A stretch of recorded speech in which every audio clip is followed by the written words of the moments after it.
Halo guys, nggak terasa ya? Udah 76 tahun, Indonesiaku, Indonesiamu, dan Indonesia kita semua merayakan hari kemerdekaan.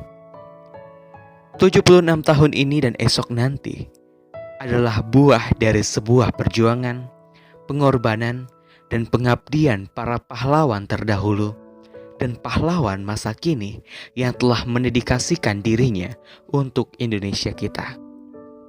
Merdeka, sebuah kata yang singkat namun padat akan makna.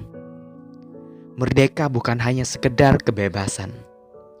Merdeka bukan hanya sekedar menjalankan pemerintahan negeri di bawah kepemimpinan bangsa sendiri. Namun merdeka adalah bangsa yang mendapatkan hak-haknya yang setara serta melakukan kewajiban untuk negerinya. Kemerdekaan yang saat ini kita raih dan kita rasakan bukanlah akhir dari sebuah perjuangan.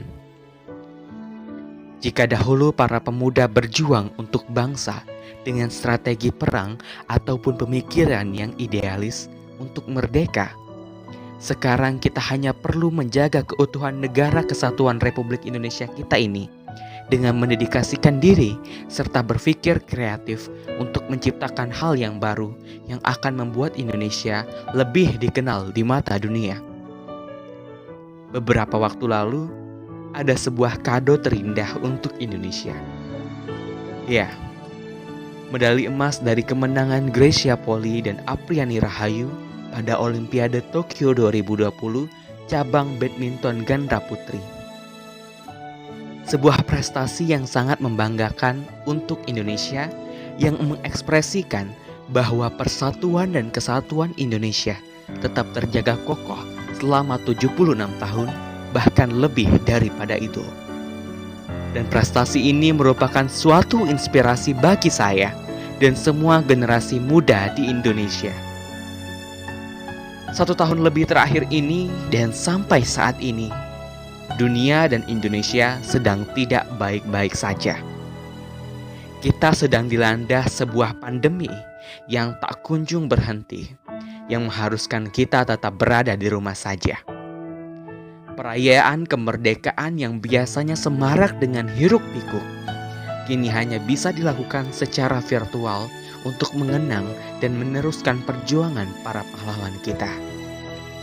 Bercermin dari kondisi Indonesia saat ini, harusnya kita dapat memaknai dengan membangun pilihan-pilihan untuk masa depan Indonesia kita yang lebih baik lagi.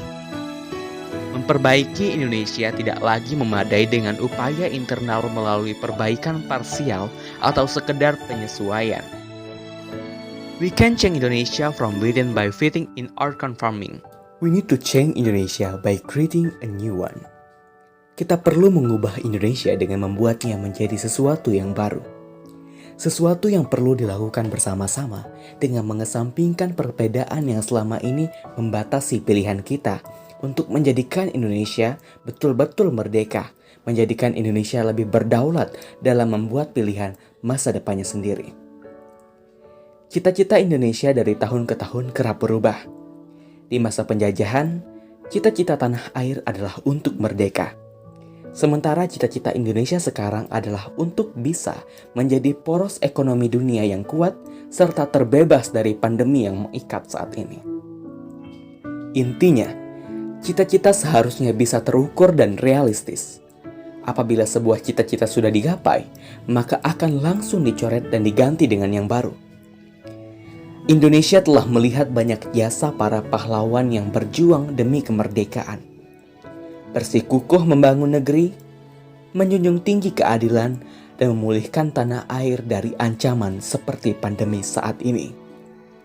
Kita tidak boleh lengah dan harus pantang menyerah seperti para pahlawan kebanggaan kita. Kebiasaan menabung, berinvestasi, melek finansial akan membuat kita selangkah lebih dekat menuju apa yang kita cita-citakan. Terlepas daripada itu, kita beruntung sekali untuk tinggal di negara yang penuh keberagaman, mulai dari suku, etnis, budaya, bahasa, hingga kuliner sekalipun. Sejak era penjajahan, masyarakat Indonesia merangkul satu sama lain terlepas dari perbedaan yang ada saat ini. Inilah makna kemerdekaan yang khas Indonesia. Saling toleransi dengan sesama. Meski fisik kita berbeda, kita sama-sama mencintai tanah air dan meneriakan semangat merdeka, junjung rasa hormat, dan saling menghargai kepada orang-orang yang kita temui.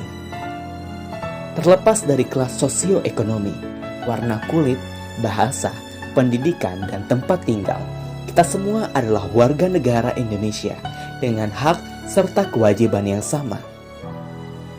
Kondisi hak pendidikan yang saat ini memprihatinkan dan sulit didapatkan mereka yang kekurangan secara finansial harus kita benahi dan menjadi sebuah kewajiban kita yang memiliki pengetahuan luas untuk memberikan pembelajaran kepada mereka agar dapat menjadi tonggak perjuangan rakyat Indonesia selanjutnya.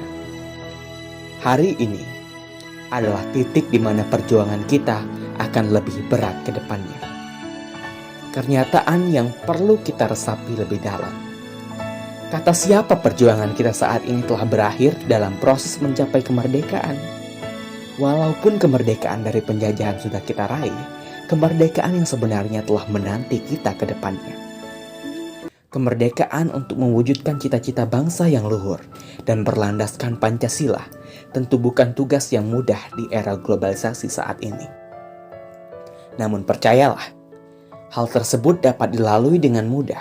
Bahkan bisa kita capai apabila kita, semua masyarakat Indonesia, bersatu tanpa saling menjatuhkan, serta menumbuhkan masyarakat kreatif, produktif, serta inovatif tanpa adanya sifat provokatif.